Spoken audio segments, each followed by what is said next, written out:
முனிவரின் சாபம். நல்ல செல்வ செழிப்பு மிக்க ஒரு நாடு இருந்தது.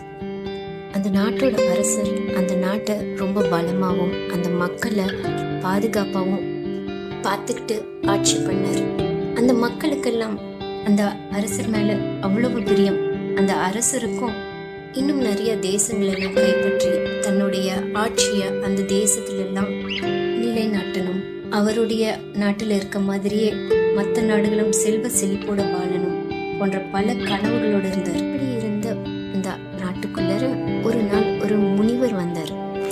அந்த முனிவர் வந்த அந்த நேரத்துல அரசரால அந்த முனிவரை சரியானபடி உபசரிக்கவோ வரவேற்கவோ முடியல. இதனால கோபம் அடைஞ்ச அந்த முனிவர் அந்த அரசனை பார்த்து ஒரு சாபம் விட்டார்.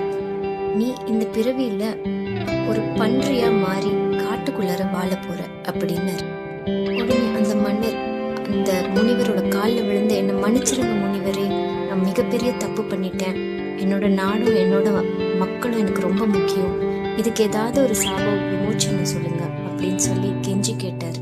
அதுக்கு முனிவர் சொன்னாரு, உன்னுடைய மகன் வளர்ந்து பெருசாகி காட்டுக்கு வேட்டைக்கு வந்து பன்றி உருவத்துல இருக்க உன்னை என்னைக்கு வேட்டையாடி கொள்றானோ அன்னைக்கு நீ உன்னோட சாபத்துல இருந்து விமோச்சனம் பெறுவ அப்படின்னு சொல்லிட்டு கிளம்பிடுறாரு. அரசரும் பன்றியா மாறி காட்டுல வாழ்ந்து வந்தாரு. கொஞ்ச காலத்துல அந்த பன்றி உருவத்துல இருக்க அரசருக்கு ஒரு குடும்பம், அவருக்குன்னு குழந்தைகள் இதெல்லாம் உருவாகி காட்டுல வாழ்ந்துட்டு இருந்தாரு பன்றி உருவத்துல. இங்க நாட்டுக்குள்ளர தன்னுடைய மகனான இளவரசன் வளர்ந்து பெருசானார்.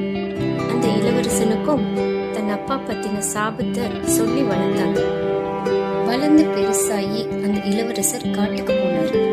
பன்றி உருவத்துல இருக்கிற தன் அப்பாவை கொண்டு அந்த சாபத்துல இருந்து அவருக்கு விமோச்சனம் கொடுக்கறதுக்காக அந்த காட்டுக்கு நடுவுல ஒரு பெரிய குட்டை, அந்த குட்டையோட ஓரத்துல சேரும் மண்ணும் கழிவும் கலந்த ஒரு பகுதி இருந்தது.